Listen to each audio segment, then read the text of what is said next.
네, 이제 여러분들은 정말 네트워크 마케팅의 새로운 역사를 써나가는 애터미라는 회사를 만나셨고, 그 애터미의 지금 진면목을 하나씩 소개받고 계십니다.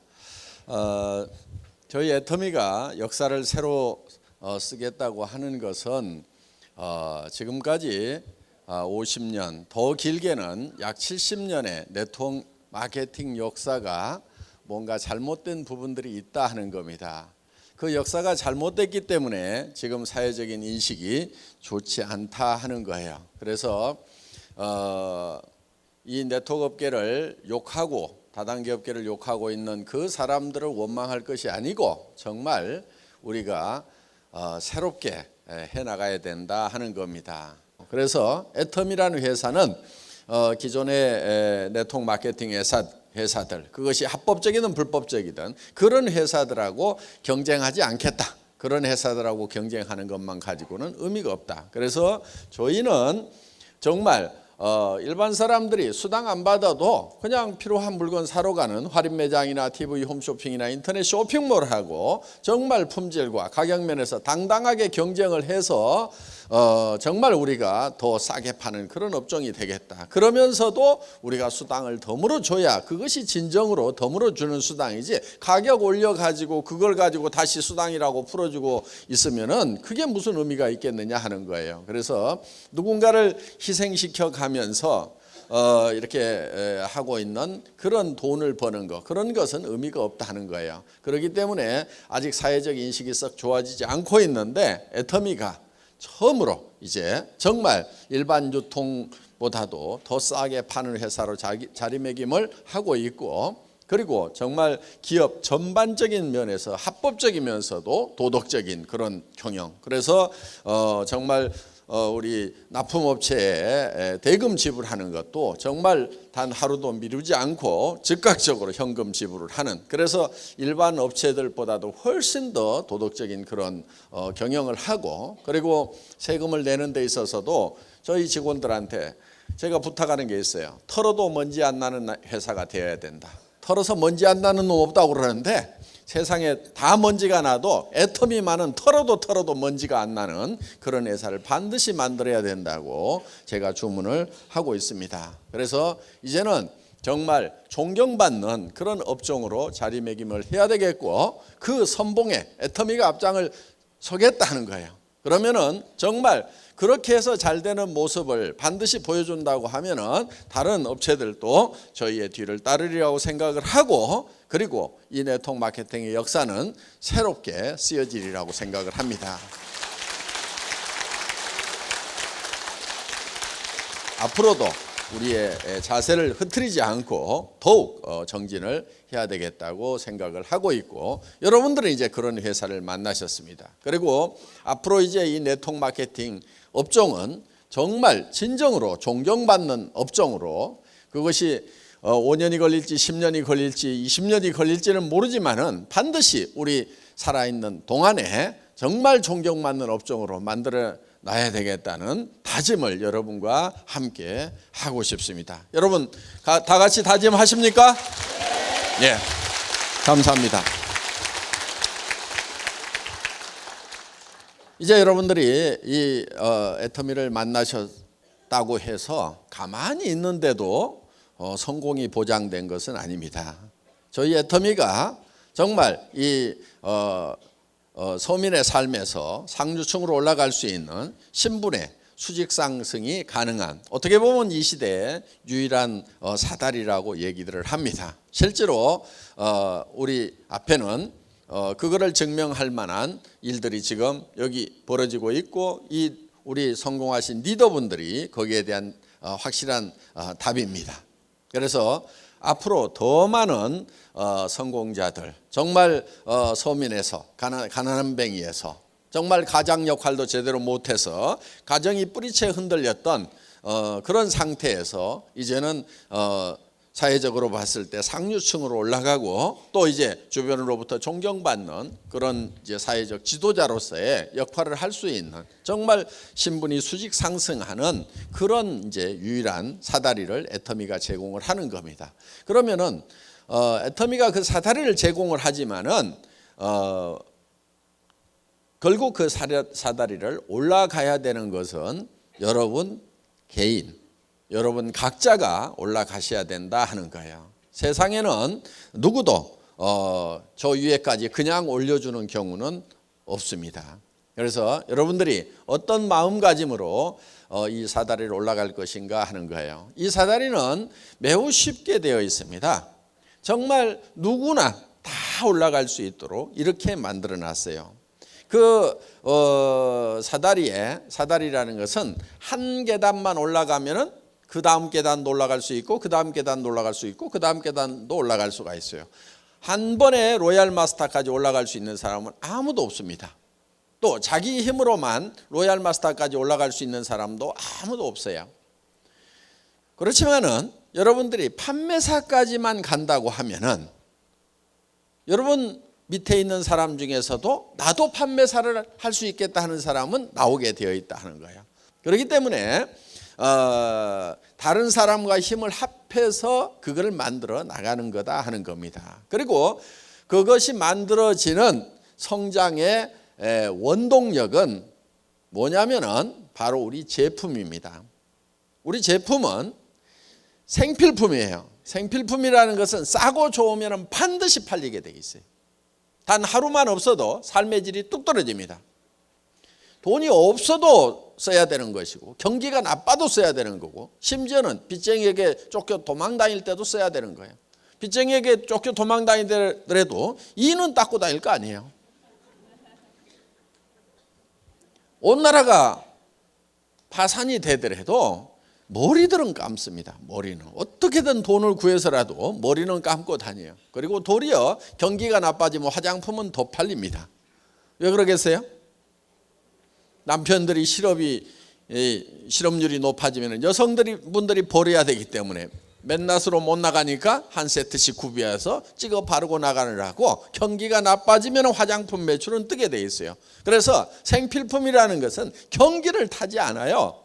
그리고 이것은 우리가 팔아내서 푸시아웃을 하는 것이 아니고 소비자가 풀이하는 거예요. 땡겨서 사는 거예요. 떨어지면은 그 다음날 까지는 무조건 사야 되는 거란 말이에요. 그렇기 때문에 가격이 싸고 품질만 좋다고 하면은 그 경쟁력만 확보를 하면은 이거는 무조건 팔려나가게 돼 있는 거예요. 그렇기 때문에 우리가 그거를 성장 동력으로 하는 거예요. 그거는 마치 생명력만큼이나 끈질기고 강렬한 그런 성장력을 가지고 있는 것 하는 거예요. 단 그것이 값싸고 좋기만 하면은 게임은 끝나버리는 거예요. 그래서 여러분들이 이 회사가 정말 세계적인 회사가 될 거다, 잘 될 거다, 안 될 거다 하는 것을 뭘 가지고 판단하냐면은 정말 세계적인 상품하고 비교했을 때 정말 싸고 좋기만 하냐, 그것만 딱 비교해 보면은 거기서 답 다 얻을 수 있어요. 세계 최대 회사가 될 수가 있어요. 왜 제가 세계적인 회사가 된다고 확신을 했냐면은 그 중에 상당 부분이 전달에 사갔던 사람들이 자발적인 재구매를 하더라 이거예요. 네트워크 마케팅 회사에서 유지 조건이 없는데 자발적인 재구매가 일어난다고 그러면요, 이거는 핵폭탄과 같은 거예요. 핵폭탄. 엄청난 폭발력을 가지고 있는 거예요. 그래서 저는 그때 게임 끝났다. 6,200만 원 파는 회사가 세계 최대의 이 유통회사가 될 거라는 확신을 저는 딱 갖는 거예요. 3개월은 초조했어요. 3개월은 정말 이 자발적인 리피트 오더가 나올 것이냐 안 나올 것이냐, 몇 프로가 나올 것이냐 봤는데 거의 100%. 게임 끝났다. 이렇게 생각을 한 거예요. 지금 커져나가고 있는 겁니다. 그 연장선상에서 커져나가고 있는 거예요. 자, 여러분들이 이제 이 애텀이라는 사다리를 만났고 그 사다리에 한 단계만 올라가면은 틀림없이 그 밑에서도 또 밀고 올라오는 사람이 있어요. 그러면 양쪽에 두 명의 판매사가 생기면은 나는 밀려서 다이아몬드가 되고, 그리고 그 판매사가 되면은 그분들도 다이아몬드가 되려고 할 거 아니에요. 그러면은 또 나는 밀려서 샤론 노즈가 되고, 그럼 이제 1,000만 원대 올라가는 거예요. 쉬워요. 너무 어렵게 생각하니까 못하는 거예요. 고민하지 마세요. 고민할 만큼 그런 어려운 일들이 아니에요. 고민해가지고 고민할 만큼 어려운 일이라고 하면은 이 중에서 3분의 1은 못 올라올 분들이에요. 그러니까 고민 하나도 안 하는 푼수들이 여기 이제 자, 그러면은 우리가 이제 이 애텀이라는 도구를 만났으면은 우리가 이제 어떻게 성공할 것인가? 그럼 많은 사람들이 성공을 못 하는데 왜 성공을 못 하는가 하는 거예요. 카네기라는 사람이 보니까 자기는 가난한 집의 아이로 태어나서 부자가 됐죠. 그리고 카네기 재단도 만들고 늙어서 이제 생각을 해보는 거예요. 내가 가난한 집의 아이로 태어났는데 다시 가난한 집의 아이로 태어난다고 하면 다시 성공을 할 수가 있을까? 생각해 보니까 자기는 100% 성공할 수가 있겠더라 이게. 10번을 가난한 집의 아이로 태어나더라도 10번 다 100% 자기는 성공할 수가 있겠더라 이게. 그런데 많은 사람들은 성공을 못하고 있다. 왜 성공을 못할까? 그 이유는 성공의 법칙을 몰라서 그런다. 그래서 이 성공의 법칙이라는 걸 이제 알려줘야 되겠다고 생각을 합니다. 자, 많은 사람들이 0세에서부터 시작을 해서 30세까지 공부를 합니다. 준비를 하죠. 30세에서 60세까지는 대개 일을 합니다. 일을 건성건성합니까? 열심히들 합니까? 다들 잘 살아보겠다고 열심히들 해요. 그리고 이제 한 90세까지 삽니다. 이게 노후예요. 그런데 30년이나 준비를 하고 30년이나 일을 했는데 결과를 보니까 1%만 성공자가 됐더라. 즉 부자가 됐더라 하는 거예요. 4%의 사람은 겨우 경제 문제를 해결을 했더라. 그러니까 다른 사람한테 손 벌리고 살지는 않을 정도는 됐다. 부자는 아니지만은. 그리고 15%의 사람은 타계를 했더라. 세상을 떠났어요. 잘못 살았죠. 10%의 사람은 일도 없고 일은 있는데 돈이 없어가지고 하루벌이 일을 하고 있더라. 나머지 70%의 사람은 일도 없고 돈도 없는 상태에서 노후를 맞이하게 되더라 하는 거예요. 자, 이게 다른 나라의 통계, 오래전 통계이다 보니까 정확성에 대해서는 좀 견해 차이가 있을 수 있지만은 어떻든 이 99%나 되는 사람들이 실질적으로는 성공자가 되지 못하고 1%만이 성공자가 된다 하는 거예요. 우리가 주변에서 봐도 그런 느낌은 대략적으로 드실 겁니다. 그러면은 이 1%의 사람들은 어떻게 해서 성공을 했고 왜 이렇게 많은 사람들이 실패자가 되는가 하는 거예요. 그래서 카네기라는 사람이 보니까 이거는 성공의 법칙을 몰라서 그렇다. 성공의 법칙만 안다고 하면은 100명이면 100명이 다 성공자가 될 수가 있는데 정말 이 성공의 법칙이라는 걸 몰라서 그렇다. 이 성공의 법칙이라는 걸 알려줘야 되겠다. 그래서 이 성공의 법칙이라는 것을 정리를 하게 되는데 그런데 이 성공의 법칙이라는 것은 누가 아무렇게나 만든다고 해서 법칙이 되는 것이 아니다 하는 거예요. 그래서 이거를 스티븐 코비는 정북향의 원리다. 이렇게 표현을 했습니다. 그러니까 북쪽이라는 것은 정해져 있다. 그러니까 성공의 법칙이라는 것도 정해져 있다 이거예요. 자, 손가락 한번 들어보세요. 손가락. 여기 속리산 들어오느라고 지금 동서남북이 헷갈리실 거예요. 북쪽이 어딘지 한번 가르쳐 보세요. 북쪽이 어디예요? 북쪽이.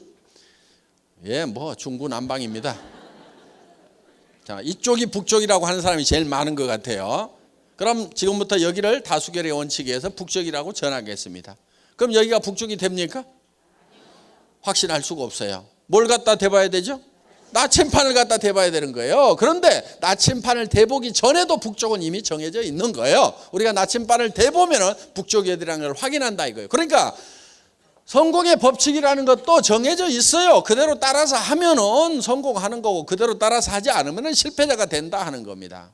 이거는 누가 아무렇게나 만드는 것이 아니고 마치 자연 법칙과 같이 이미 정해져 있는 거다. 자연 법칙도 정해져 있죠. 해는 동쪽에서 떠서 서쪽으로 지고 물은 높은 곳에서 낮은 곳으로 흐르고 한반도에는 사시사철 봄, 여름, 가을, 겨울이라는 사계절이 있다 이거예요. 그래서 봄이 지나면 여름이 반드시 오게 되어 있다 하는 겁니다. 이게 자연 법칙이에요. 그래서 이 법칙을 어겨가면서 예를 들면 농사를 짓는다든가 이렇게 해가지고는 절대로 성공할 수가 없다. 그래서 이런 것을 농장의 법칙이라고도 얘기를 합니다. 농장의 법칙. 자, 농장의 법칙이라고 하는 것은 반드시 자연 법칙에 맞춰가지고 농사를 지어야만 되는 거다 하는 거예요. 자, 우리는 이 농장의 법칙이라는 거, 농사 짓는 거는 우리가 다 잘 알기 때문에 농부가 어떻게 해서 농사를 짓는지를 가지고 이 성공의 법칙이라는 걸 한번 정리를 해보자 하는 겁니다. 농부가 맨 먼저 하는 것이 무엇이죠? 밭 갈아요? 밭을 사야 갈죠. 그럼 또 돈이 있어야 밭을 사죠. 그렇죠? 예. 그러니까 사실은 이것저것 얘기를 하지만은 실질적으로 농부가 맨 먼저 하는 것은 무엇을 얼마만큼 거둘 것인가를 맨 먼저 결정을 해요. 고구마를 거두려면 밭을 사야 되지만은 쌀을 거두려면 논을 사야 되는 거예요. 그렇기 때문에 무엇을 거둘 것인가가 먼저 머릿속에 들어온 다음에 그 다음에 밭이든 논이든 땅콩을 거두려면은 모래밭을 사야 되는 거예요. 그러니까 무엇을 거둘 건지에 따라 가지고 그 다음 모든 것들이 결정이 되게 돼 있다는 거예요. 그래서 농부의 머릿속에 맨 먼저 들어오는 것이 무엇을, 첫 번째, 두 번째, 얼마만큼 거둘 것인가. 자, 우리가 농사를 지을 때는 거두는 것부터 하지 않고 실제로는 심는 것부터 하는데 맨 먼저 하는 것이 거둘 것인가를 먼저 결정한다 하는 거예요. 자, 그러면은 우리가 인생 농사를 지을 때 결국은 어떤 모습으로 거둘 것인가 하는 것이, 내 인생의 마지막 모습이 어떤 것이 될 것인가 하는 것이 내 머릿속에 먼저 들어와야 된다 하는 거예요.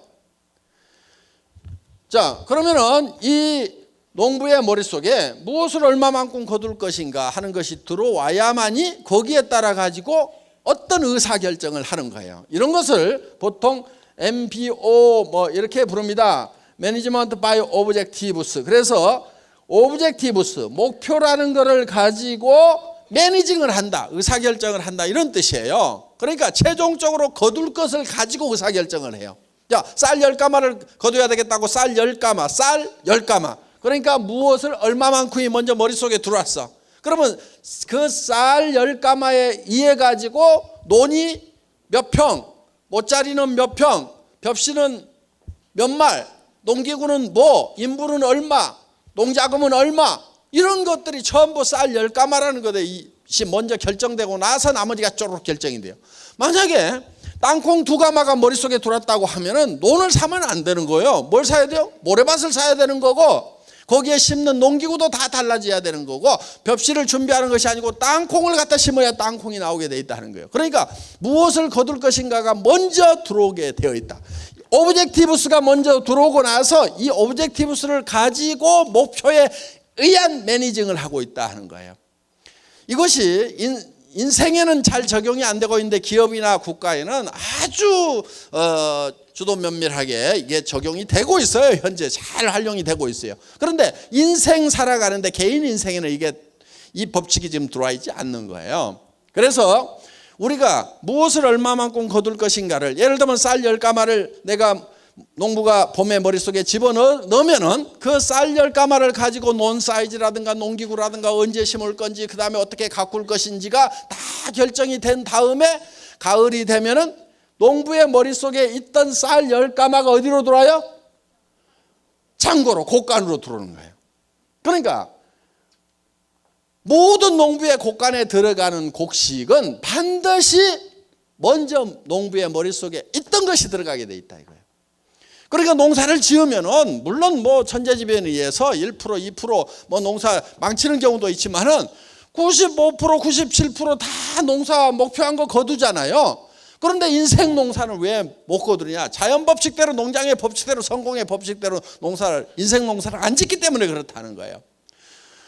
이 법칙대로만 하게 되면은 거의 다 성공을 하게 돼 있다는 거예요. 거의 다. 그래서 여러분들이 내가 어떤 모습으로 성공할 것인가 하는 것이 먼저 머릿속에 먼저 들어와야 돼요. 그래야 3년 후든 5년 후든 내 머릿속에 들어와 있던 내가 밖으로 튀어나와 가지고 성공자로 되는 거예요. 자, 농부의 머릿속에 쌀 10가마가 없었다면은 곡간에 쌀 10가마가 들어오지가 않죠. 그러니까 이 쌀은 어디서 튀어나온 거냐면 농부의 머릿속에서 튀어나와 가지고 곡간에 들어간 거예요. 나의 성공한 모습도 어디에 만들어져야 되냐면 내 머릿속에 만들어져야만이 이 성공자의 모습이 3년 후든 5년 후에 튀어나와가지고 다른 사람들이 보게 된다 하는 거예요. 여러분 한 사람 한 사람의 삶이 성공을 해야 된다 하는 거예요. 그런데 이제 성공을 여러분들이 해야 되는데 어떤 모습으로 성공을 할 거냐 하는 거예요. 어떤 모습으로. 어떻게 하면 성공하는 거예요? 여러분들 성공해야 될 거잖아요. 그렇죠? 예, 뭐 아무 생각 없는 것 같아요, 제가. 무슨. 자, 성공을 해야 돼. 어떤 모습으로 성공을 할 거냐? 어떻게 성공할 것인가 생각을 했더니 상당히 복잡해. 그 복잡한 이유가 있어요. 사람이 좀 복잡하게 만들어졌어.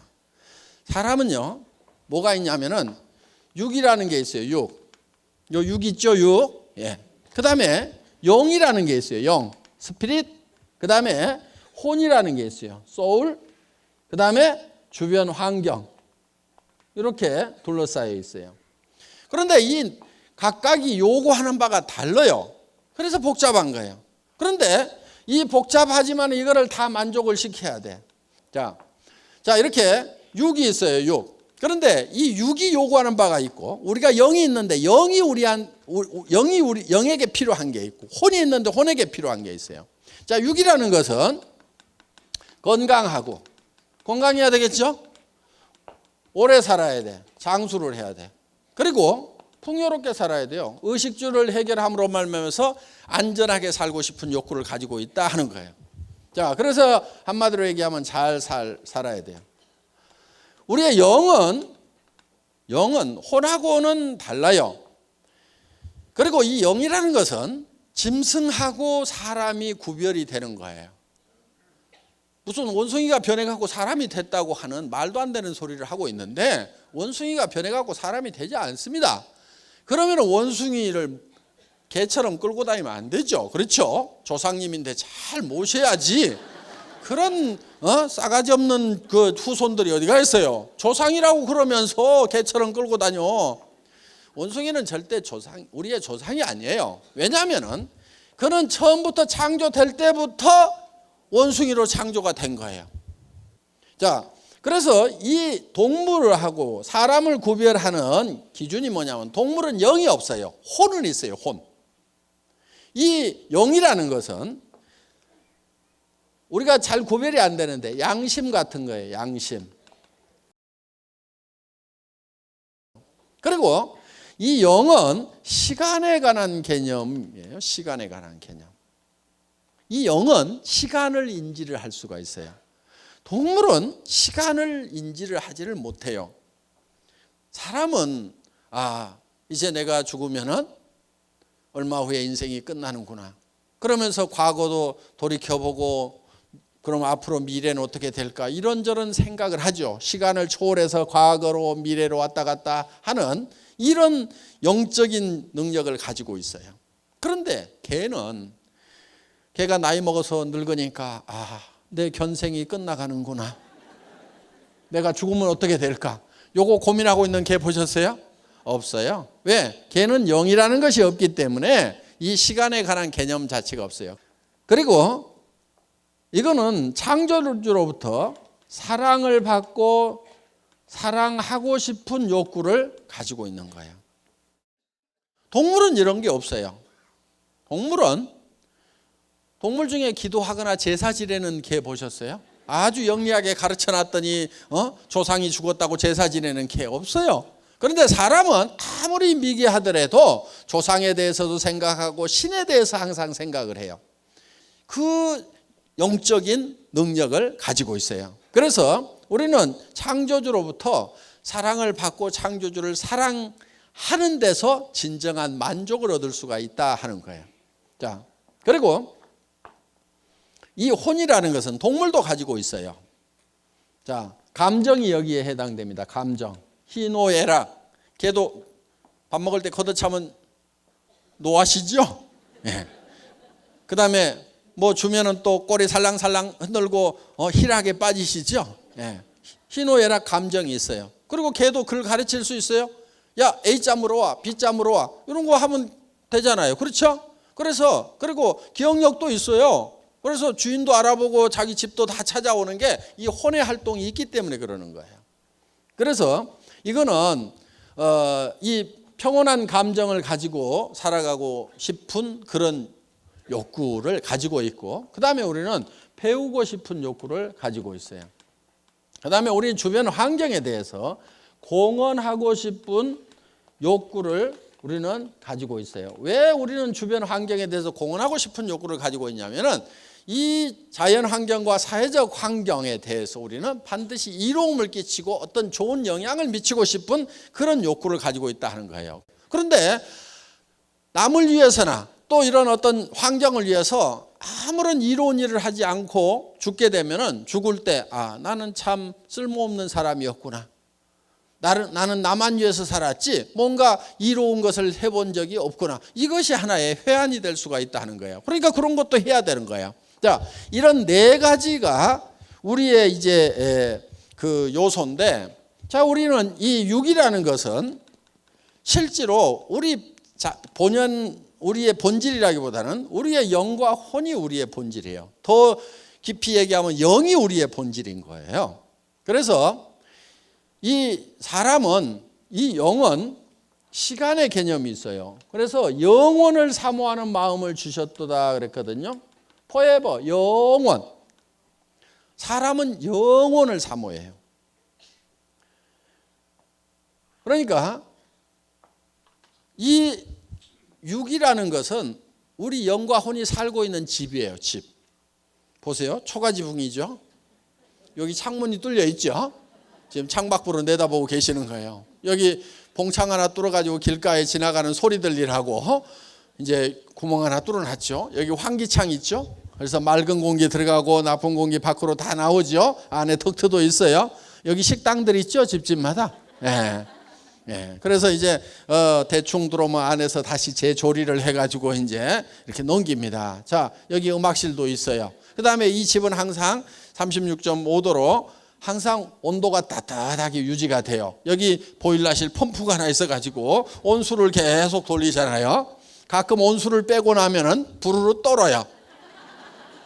왜냐하면은 온도 떨어졌다고 온도 올리라고 온도 자동 컨트롤러가 작동해서 운동을 해서 온도를 올리는 거예요. 집집마다 화장실도 있죠. 이 손이 집을 관리하는 관리인이에요. 이 집 관리인이 여러 가지 일들을 합니다. 이게 이제 사는 집인데 우리의 본질은 이 안에 살고 있는 영과 혼이에요. 자, 우리가 이렇게 육이 있고 영이 있고 혼이 있고 이 환경으로 둘러싸여 있어요. 이게 사람이에요. 그런데 이 네 가지를 골고루 다 만족시키는 그런 삶의 목표, 그렇게 만족하는 삶의 목표, 그렇게 만족하면서 살아가는 내 모습이 내 머릿속에 먼저 그려져야 3년이나 5년 후에 밖으로 튀어나온다는 거예요. 우리 사원 두 번째가 생각을 경영한다 하는 게 있죠. 생각을 경영한다. 그 얘기는 우리 머릿속에다가 우리의 성공한 모습을 그려 넣으라 하는 거예요. 비전을 메이킹하라 하는 겁니다. 그래서 이거를 그려 넣으면은 마치 농부의 머릿속에 쌀 10가마가 그려지느냐 땅콩 2가마가 그려지느냐에 따라 가지고 농사를 어떻게 짓는 것이 결정이 되고 가을이 됐을 때 쌀이 들어올 거냐 땅콩이 들어올 거냐가 결정이 되듯이 내 머릿속에 내가 성공한 모습을 어떻게 그릴 거냐 하는 것이 대단히 중요하다 하는 겁니다. 그래서 생각을 경영한다고 하는 것은 바로 내 머릿속에다가 내 삶을 그려내라 하는 거예요. 지금 여러분 머릿속에 3년이나 5년 후에 정말 내가 살고 싶은 삶의 모습이 완벽하게 그려지지 않으면은 그거는 3년 후나 5년 후에도 지금하고 비슷한 삶을 살고 있을 거란 말이에요. 지금 여러분들이 마음에 들지 않는 삶을 사는 이유는요, 딱 한 가지예요. 3년이나 5년 전에 나는 어떤 삶을 살고 싶다 하는 것이 머릿속에 확실하게 그려지지 않았기 때문에 그래서 지금 삶이 마음에 안 드는 거예요. 그래서 우리 머릿속에다가 내가 살고 싶은 삶의 모습을 그려 넣어야 되는 거예요. 그래서 우리는 건강하게 살아야 되겠죠? 그럼 운동을 어떻게 해야 되겠다 이런 거 계획을 다 세워가지고 해야 되는 거예요. 그 다음에 오래 살아야 되겠죠. 풍요롭게 살아야 되겠죠. 그러면 통장에 돈이 얼마가 있어야 되겠다. 집은 어떤 집에 살아야 되겠다. 차는 어떤 차를 타고 다녀야 되겠다. 내가 기분은 어떻게 하고 살아야 되겠다. 이런 것들이 착착착착 나와 있어야 된단 말이에요. 그 다음에 정말 내가 양심을 어기지 않고 정말 영원히 사는 문제에 대해서 정말 진지하게 생각하고, 자, 우리는 이제 공헌하는 삶도 살아야 되겠다 하는 거예요. 그런데 이게 각각 떨어져 있지가 않고요. 사실은 이게 하나로 엉겨 있어요. 그래서 우리는 이 육이라는 게 있는데, 육은 잘 살며, 여기 혼이 있죠. 혼은 배우고, 그리고 영은 사랑하고, 그리고 우리는 환경에 대해서는 빨리빨리 외우세요. 공헌하는 삶. 이 네 가지가 골고루 균형 잡힌 삶이 돼야 돼요. 균형 잡힌 삶.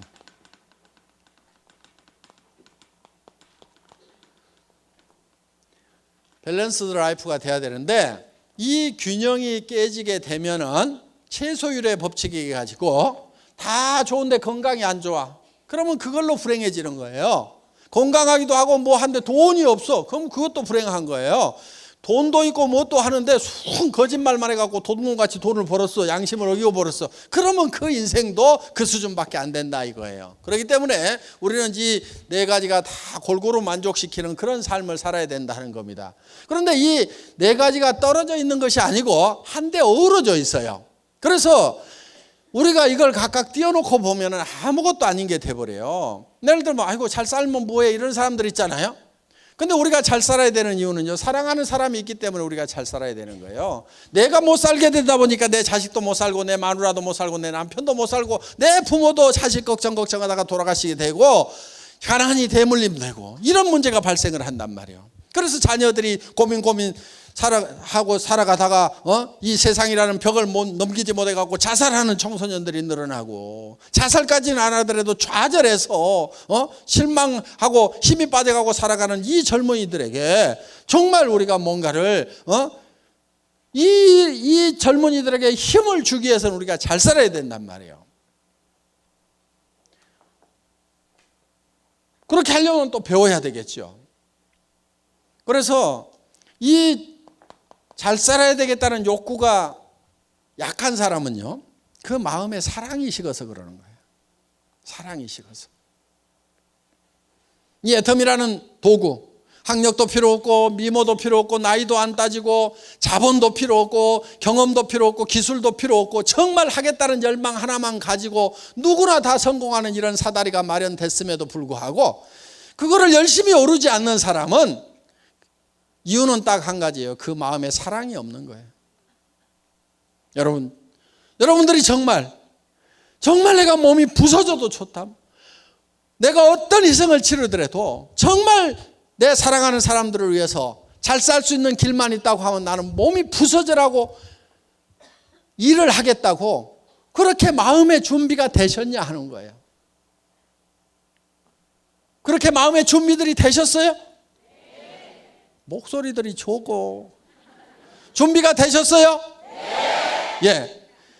정말 우리는 사랑하는 사람이 있기 때문이라도 잘 살아야 돼요. 제가요, 정말 저희 집사람을 사랑해서 결혼했거든요. 1년을 쫓아다녔어요. 그래서 결혼을 했는데 제가 월급쟁이 17년 하다가 나와가지고 기업을 하나 했어요. 월급쟁이 노후 대책이 안 되더라고. 그래가지고 인터넷 백화점을 차렸어요. 그런데 너무 일찍 차렸어. 1999년도에 인터넷 백화점을 차렸어. 한 10만여 종의 상품을 취급하는 종합백화점. 그걸 차린 거예요 그때. 그런데 아줌마 부대 손가락이 안 움직여. 그러다 보니까 한 3년 하다가 이제 쫄딱 망했어요. 그래가지고 이제 집도 날라가고 차도 날라가고 이제 완전히 50만 원짜리 월세방에 가가지고 이제 쫄쫄 굶고 살게 된 거예요. 그러다 보니까 막 간경화도 오고 당뇨도 심해지고 그래갖고 의사인 친구가 너 더 이상 일하지 말래. 그래가지고 일도 못하다 보니까 이제 갑자기 집사람이 나가가지고 어디 가서 돈 벌려고 그러니까 얼마 받겠어요? 150만 원. 그렇죠. 50대 뭐 여자가 어디 나가서 갑자기 돈 벌면 150만 원 이상 안 줘요. 그래서 그 150만 원 벌어가지고 뭐 50만 원 월세 내고 그 나머지 가지고 이제 애들 겨우 뭐 잠거리 사주고 학교 보내고 이렇게 하는데, 어느 날 겨울에 집에 들어갔더니 추운 거요. 그래서 제가 가스 좀 팍팍 대, 집에 이렇게 추워. 그랬더니 집사람이 누구는 추운 줄 모르는 줄 아세요? 이렇게 얘기를 하는 거예요. 자기도 춥지만은 자기도 떨고 있다 이거야. 당신이 돈 많이 벌어오면 나도 팍팍 뗄 줄 안다 이거요. 그래서 내가 돈 없을 때는 돈 아끼는 거 아니오. 팡팡 쏘. 그랬더니 얼마나 억장이 무너지겠어요. 그러니까 이제 전에 같으면 아무 말도 안 하고 그 말 참 재밌네 그러던 사람이 50만 원짜리 월세방 살면서 팍팍 쏘 돈도 안 벌어다 주고 그러니까 당신이 그렇게 사고를 하니까 우리가 이 모양 요꼴이 됐다고 그러면서 그래가지고 이제 찌그덕 어느 날 우리 집사람이 그러더라고. 여보, 애들 졸업하면 헤어집시다. 근데 우리 집사람은요 한다면 하는 사람이에요. 빈말하는 사람이 아니거든요. 그 얘기를 듣는데 진짜 억장이 무너진다는 거 있죠. 다리에 힘이 쪽 빠져가지고요 털썩 주저앉아가지고 우리 집사람 다리를 잡고 엉엉 울었어요. 제가 여보 가지마. 내가 지금 당신을 보낼 수가 없다. 지금 당신 가면은 살 집도 없지, 노후대책 자금도 없지, 가가지고 어떡하려고 그러냐고. 여보 가더라도 내가 집도 사주고 노후대책 자금도 다 마련해가지고 줄 때 가더라도 그때가 지금은 내가 절대 보낼 수가 없어. 그랬더니 아이고 어느 천년에요. 지금은요 집도 사줬고요 노후대책 자금도 다 마련해가고 통장에 자기가 따로 관리하고 있는데 요즘에는 간다는 말을 안 해요.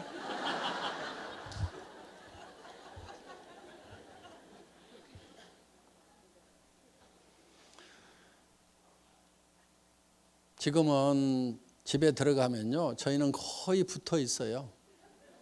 다리 주물러주고 발 주물러주고 어깨 주물러주고 여보 내가 주물러줄게. 아니야 내가 주물러줄게. 우리 아들들이 참 꼴을 못 보겠대요. 해도 너무한대요. 지금은 잘 살아요. 그래서 정말 우리가 사랑을 하기 위해서라도 반드시 잘 살아야 된다. 그러니까 진정한 열정이 어디서 나오냐면은 이 세 가지가 합해지는 데서 이게 진정한 열정이 나온단 말이에요. 열정이 없는 사람은 사랑이 식은 거예요. 정말 꺼져가는 사랑의 모닥불을 헤집어 가지고라도요 다시 그 불을 지펴야 돼요. 그러면 열정이 나와요. 내가 이 사랑하는 자녀들을 위해 가지고 반드시 내가 잘 살겠다. 우리 남편 평생 아침 일찍 나가지고 저녁 때 파김치가 되도록 가족을 위해서 희생했는데 여보 오늘부터는 아니면은 2년 후부터는 푹 쉬어. 누가 그러더라고. 자기가 제일 듣기 싫은 노래가 있대. 아빠 힘내세요. 우리가 있잖아요. 그 노래 듣기 싫. 지금 힘내가지고 죽글똥 살똥하고 있는데 뭘 힘을 더 내라고 그러냐고. 그런 노래 부르지 말고 노래를 바꿔요. 아빠 푹 쉬세요. 제가 다 할게요. 이렇게 좀 해주면 아빠들이 얼마나 좋아하냐고. 그 대신에 3년만 기다려요. 이렇게 오늘부터 빨래하고 청소하고 난 밖으로 나가서 뛰어야 되니까 여보 알았지? 이렇게 해가지고 와이사스 당신이 데려야 돼요 하면서 다 맡기는 거야. 또 와이사스 안 데려 입으면은 그 에쿠스 안 사줄 건데 와이사스만 다려도 에쿠스 나올 건데 어떡할까요? 내가 저 와이사스 다릴까요? 아니면 에쿠스 볼로 갈까요? 이렇게 하면 와이사스 금방 다려요. 자, 그래서 우리 머릿속에 정말 나의 삶이라는 한 편의 영화가 만들어져야 돼요. 그 영화가 만들어져서 정말 내가 어떤 삶을 살고 있는지. 그래서 건강하고 활기차고 이것이 머릿속에 그려져야 되는 거예요. 내가 어떤 차를 타는지, 친구들을 만나면 내가 어떤 도움을 주고 베풀고 있는지, 친척들은 다 내가 어떻게 챙기는지, 이런 것이 머릿속에 쫙 그려져 있어야 된단 말이에요. 정말 여러분들이 어떤 집에 사느냐, 어떤 차를 타고 다느냐, 해외여행은 어떻게 할 건지, 부모님을 어떻게 모실 건지, 이런 것이 머릿속에 쫙 들어와 있으면 이거를 정리를 축축축축 해가지고 한 편의 영화를 만드는 거예요. 영화를. 이 영화만 잘 만들면요 그건 이루어져요. 어떤 사람은 그래요. 그걸 진짜 그리기만 하면 이루어지냐고. 예, 진짜 확실하게 그리기만 하면요 반드시 이루어지게 돼 있어요. 그게 과학적으로도 다 증명이 돼 있어요. 왜냐하면 우리 몸은요 내가 상상하는 거하고 실제로 일어나는 일하고를 구별 못하는 특징이 있어요. 무슨 얘기냐면은 보세요. 여러분 입에다가 제가 새콤하고 달콤한 석류, 빨갛게 익은 석류를 한 움큼씩 넣어드리겠습니다. 여러분들이 어금니로 아자자작 씹으니까 새콤하고 달콤한 향기로운 석류 과즙이 입안 가득 퍼집니다. 자, 입안에서 무슨 일이 일어났어요? 침이 고이죠? 침 안 고이시는 분은요, 빨리 병원 가세요. 사람은 자기가 생각만 해도 실제로 석류를 먹는 거하고 우리 신체는 똑같이 반응을 해요. 그건 여러 가지로 과학적으로 다 증명이 되어 있어요.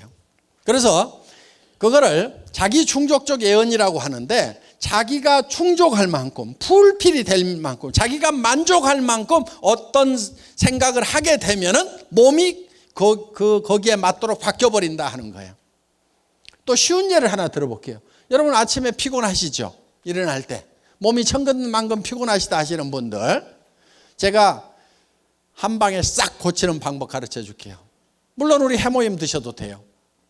그런데 해모임보다도 더 특효가 있어요. 여러분 주머니 속에 한 달에 3천만 원씩만 꼬박꼬박 들어오면은 어때요? 아침에 젖은 솜처럼 몸이 무거울까요? 아니면 깃털처럼 가벼울까요? 웬만한 잔병은요 다 낫고요, 면역력 기똥차게 올라가게 돼 있어요. 면역력 쫙 올라가. 웬만한 잔병은 다 없어져요. 한 달에 3천만 원씩만 들어오면은 다 없어지게 돼 있어. 그런데 실제로 통장에 들어오는 거나 들어온다고 내가 계획을 세워서 확신하고 믿는 거나 내 몸의 반응은 똑같이 나타난단 말이에요. 그러니까 다른 사람한테 이 사업을 하자고 권유를 할 때도, 우리 로얄 마스터들 보니까 막 3천만 원 들어온다지 5천만 원 들어온다지, 아이고 나도 그렇게 돈 들어오면 가가지고 막 엄청 힘있게 얘기를 해가지고 이것들 막 싹 끌어와 버릴 것 같은데, 그게 안 된단 말이에요. 그게 되는 방법이 하나 있어요. 미리 내가 3천만 원 5천만 원 버는 사람이 될 거라는 그거를 머릿속에 생생하게 그리고 그거를 확실하게 믿으면 되는 거예요. 믿음에 굳게 선다 하는 거죠. 믿음이라는 것은 보이지 않는 것을 믿는 거예요. 현재 내가 에쿠스를 타는 모습, 뭐 방 5개짜리 집에 사는 모습, 100평짜리 집에 사는 모습, 친구들에게 어려운 친구들 도와주는 모습, 형제간들 도와주는 모습, 자녀들 교육 마음대로 시키는 모습, 이런 모습들이 아직 이루어지지 않았지만은 내 머릿속에 있지만은 내 발이 어디에 있어야 되냐면은 아직 보이지 않는 거기에 서 있어야 된단 말이에요. 우리 사운 세 번째가 믿음에 굳게 선다잖아요. 거기에 서 있어야 되는 거예요. 그러면은 이 현실이 점점 끌어올려지게 돼 있어요. 그래서 꿈이 일을 하는 거예요. 꿈이 일을 하는 거예요. 꿈으로 하여금 일을 하도록 시킨다 이거예요. 근데 꿈이 없으니까 일이 안 되는 일이 없는 거예요. 그래서 여러분들이 꿈을 만들어내야 되는 거예요. 비전을 만들어야 되는 거예요. 그거는 망상하고 다른 거예요. 그렇게 확실하게 된다는 것을 믿으면 신념이 되는 거예요. 신념이라는 것도 생각을 믿는다는 거잖아요. 생각을. 그래서 신념 있는 사람이다 하는 것은 그렇게 될 거다 하는 것을 믿는 것이 신념 있는 사람이에요. 신념은요 기적을 이루는 거예요. 저는 이 회사가 세계적인 네트워크 마케팅 회사가 되고 국내 1위 하는 네트워크 마케팅 회사가 될 거라는 것을 확실하게 믿었어요. 확실하게 믿었기 때문에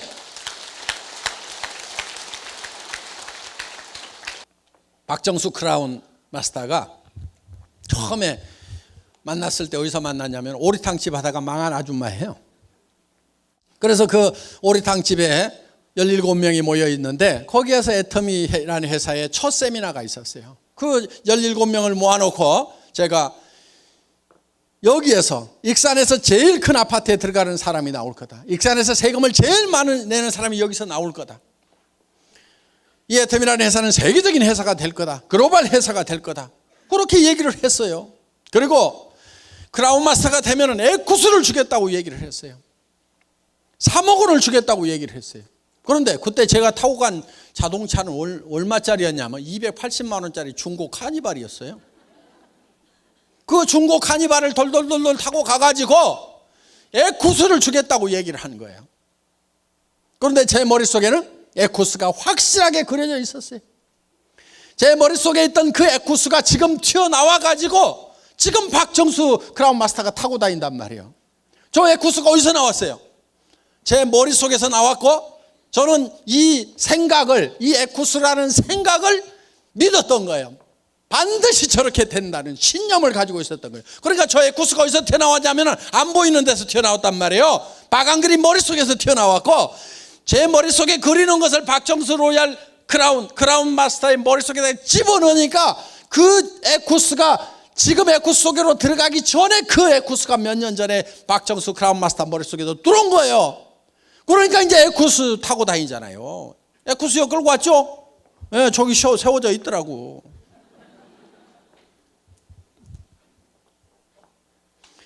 신념은 기적을 이루는 거예요. 여러분 여기 오신 분들 어떻게 보면 되게 가난한 분들이 많으리라고 생각을 합니다.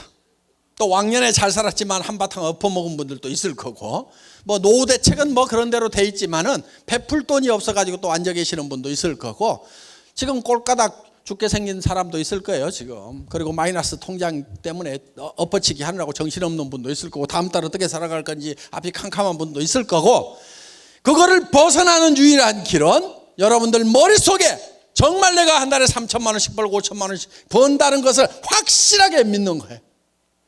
그러면 여러분들의 표정이 바뀌고 말투가 바뀌고 눈빛이 바뀌고 행동이 바뀌게 돼 있어요. 그래서 머릿속에다가 생생하게 그리라 이거예요. 생생하게. 그리고 그걸 믿고 굳게 거기에 서 있으라 이거예요. 자, 그렇게 하려고 그러면 한 편의 영화를 만들어야 됩니다. 내 머릿속에 한 편의 영화가 돌아가야 돼요. 그렇게 하려고 그러면 이제 여러분들이 시나리오를 만들어야 되는데, 영화를 만들기 위해서, 자, 그런데 이 인생 누구누구의 인생 시나리오 이렇게 돼 있는데, 여기에 보면은 이렇게 이제 동그라미가 있고 여기 가서 이런 항목들이 쭉 있어요. 요 양식을 나눠 드릴 거예요. 그럼 여러분들은 이거를 가지고 이제 칸을 메꿔 가지고 내일 제출하시고 발표하시면 됩니다. 전원 다 쓰셔야 돼요.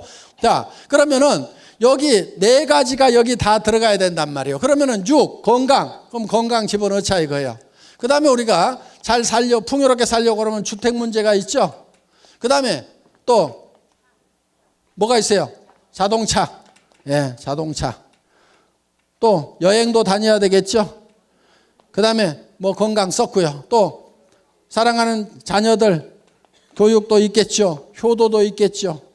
또 뭐 있어요? 뭐 봉사도 있겠죠. 뭐 현금도 좀 있으면 좋겠죠. 그래서 여기 있는 내용이 한 번은 반드시 여기 들어가야 돼요. 한 번은 공헌하는 것은 요 봉사, 헌금 이런 거에 들어갔죠. 그래서 이거를 자기가 점수를 매겨봐요. 10점 만점 해가지고 건강, 아이고 타고나서 그런 대로 좀 된다. 주택, 아이고 내가 살고 싶은 집에 비하면 2점밖에 안 된다. 자동차, 아이고 면허증도 없어. 빵. 자, 여행, 뭐 국내 여행 서너 번 갔어. 자녀 교육 지네가 알아서 잘했어. 효도는 마음만 했어. 뭘 잘 못했어. 봉사도 쬐끔 하고 뭐 아이고 현금은 마이너스 이쪽으로 가네. 그래서 이렇게 하다 보면은 요 동그라미가 이렇게 나와요. 이거를 쭉 연결을 해보면은 요게 내 인생 수레바퀴예요. 요게 찌그러져 있고 적으면은 잘 안 굴러가는 거예요. 그럼 이것이 요게 10점 만점이 되면은 10점 만점을 연결하면 커다랗고 둥그런 수레바퀴가 되는데, 커다랗고 둥그런 수레바퀴가 되려고 하면은 어떻게 돼야 되는지 10점 만점을 여기다가 쓰시라 하는 거예요. 그러면 주택 문제, 내가 지금 30평 전세 살고 있다. 그러면 현재 30평 전세인데 살고 싶은 집은 70평 구매하는데 얼마 들어요? 70평.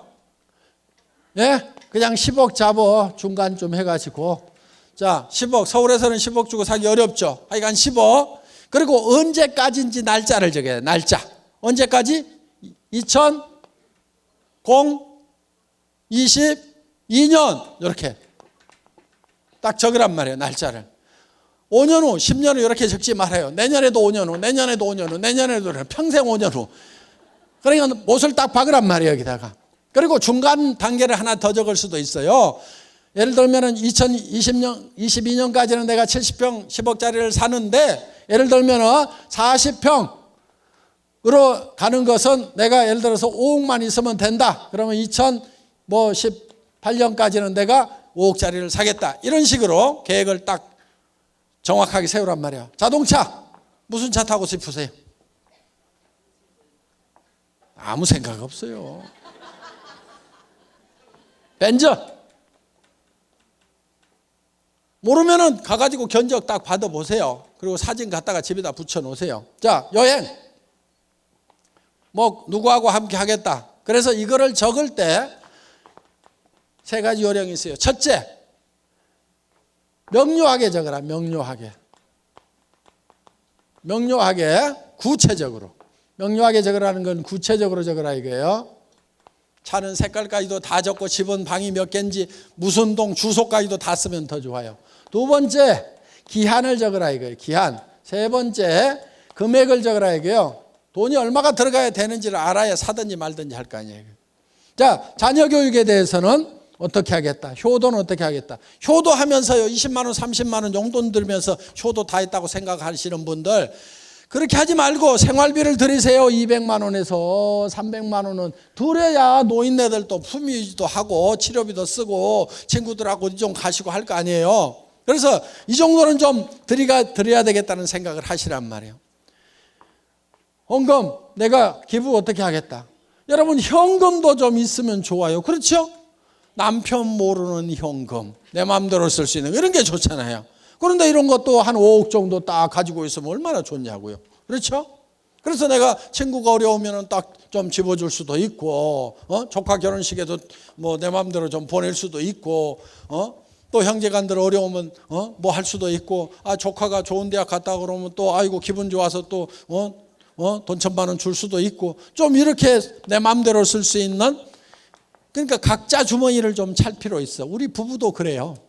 우리 부부도 각자 주머니를 차. 그래가지고 공동으로 쓰는 돈도 있지만은 서로 간섭 안 하기. 알았지? 그래가지고 뭐 얼마 썼다며 간섭 안 하기로 해놓고 알았어 그러면서 이렇게 해가지고 좀 쓰는 돈이 좀 이게 몇 천이든 몇 억이든 좀 있으면은 얼마나 신간이 편하냐 이거예요. 그렇죠? 아등바등 안 하고. 자, 그래서 현금. 그러면은 이게 머릿속에 확실하게 있어야 된다 하는 거예요. 그래서 정말 이렇게 견적을 내보면은요, 최소한 3천만 원에서 5천만 원 정도가 매월 있어야만 이게 이루어져요. 그런데 사람들은 뭐를 지금 바라고 있냐면은 300에서 700만 벌었으면 소원이 없겠다고 이러고들 있어요. 300에서 700 벌어서 부자 돼요? 그게 성공한 인생이에요? 성공을 못해요. 저도 월급쟁이 해봤지만 답 없어요. 300에서 700 버는 사람들이요, 사실은 제일 힘들게 돈 벌어요. 그리고 돈은요, 많이 벌수록 힘들다고 생각을 하는 바보들이 세상에 많아요. 아니요, 거의 모든 사람들이 다 그렇게 생각을 해요. 그런데 돈이라는 것은 많이 번다고 더 힘든 게 아니에요. 도리어 반대일 수도 있어요. 돈은요, 적게 버는 사람들이 훨씬 더 힘들게 벌어요.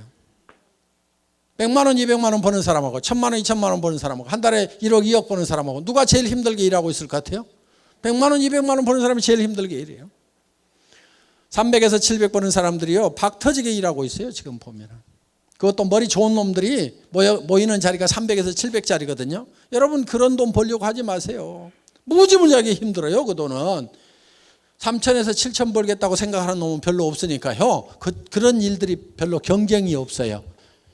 그리고 수입에 맞춰 가지고 지출을 하라고 그러죠. 그래서 수입이 지출보다는 크거나 같아야 된다. 그래야 파산이 안 한다고 그러잖아요. 수입에 맞춰 갖고 지출하는 사람은 다 가난뱅이에요. 보면 저축해 가지고 부자 된다는 사람 그렇지 않아요. 그 거꾸로예요. 수입에 맞춰 갖고 지출을 하지 말고요, 지출을 먼저 정하세요. 이렇게. 그래서 이렇게 견적을 내보니까 나는 3천이 필요하다, 5천이 필요하다. 그러면은 거기에 맞는 일거리를 찾으면 되는 거예요. 여기서는 찾을 필요가 없어요. 애터미가 그런 일거리니까 바로 나오는 거예요. 다른 성공 그 학을 강의하는 데 가면은 먼저 이 지출을 정해놓고 그 다음에 일거리를 찾으라고 얘기를 해요. 여기는 그런 일거리 애터미 자체가 제공을 하기 때문에 여러분들 고생 안 하셔도 되는 겁니다. 그래서 지출에 맞춰가지고 수입을 결정하면 되는 거예요. 그래서 정말 내가 한 달에 3천만 원 버는 사람, 5천만 원을 버는 사람이 되겠다는 거에 대해서, 또 그렇게 살아가는 삶에 대해서 확실하게 믿으면은 내 삶의 자세가 변하는 거예요. 그러면서 그것이 이루어지는 거예요. 이것이 성공의 법칙이에요. 그래서 내가 최종적으로 어떤 사람이 되겠다는 목표를 먼저 정해놓고 그거를 향해서 가는 거예요. 성공한 모든 사람들, 최소한 카네기가 시켜서 나폴레옹 힐이 조사했던 500명의 성공자들은 똑같은 방법이었어요. 그래서 그 사람들은 먼저 머릿속에 성공한 모습이 먼저 그려졌어요. 에디슨이라는 사람이 전구를 발명을 했죠.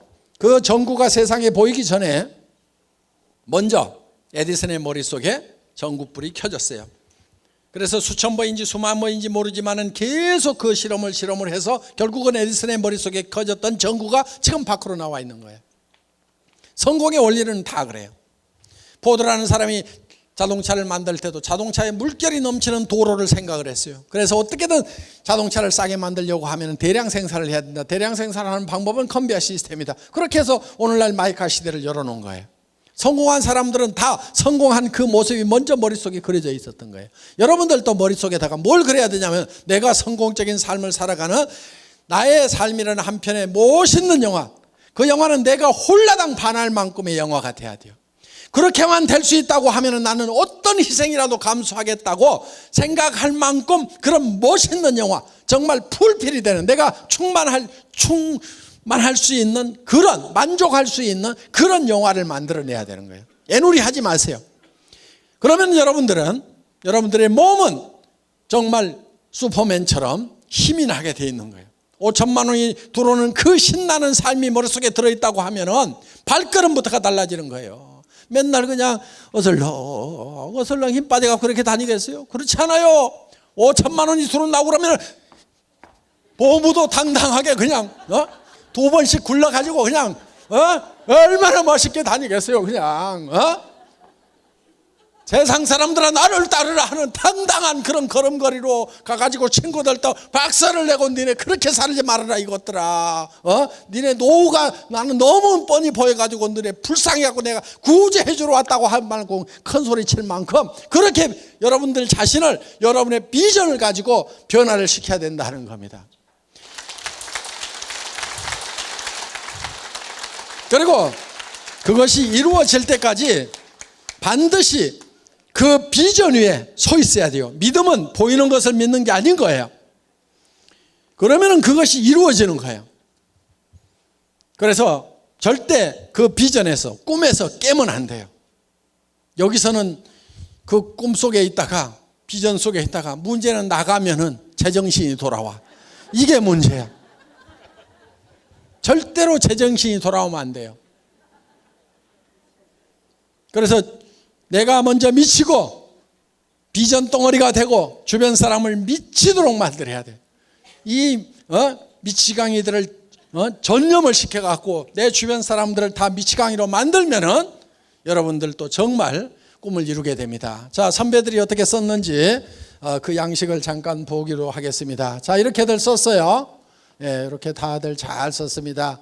그래서 상세하게 이렇게 다 썼으니까 이런 모델을 보시고 여러분들도 방에 가면 다 양식이 있을 거예요. 그 작성들을 하시고, 그리고 한 가지 양식 더 작성을 하세요. 요거는 내가 언제까지 무슨 직업에 가겠다, 그때 돈이 얼마 들어올 거다 하는 이렇게 계획을 쭉 세우세요. 그래서 3년 5년 계획을 쭉 세우세요. 수고 많으셨습니다. 강의 여기서 마치겠습니다.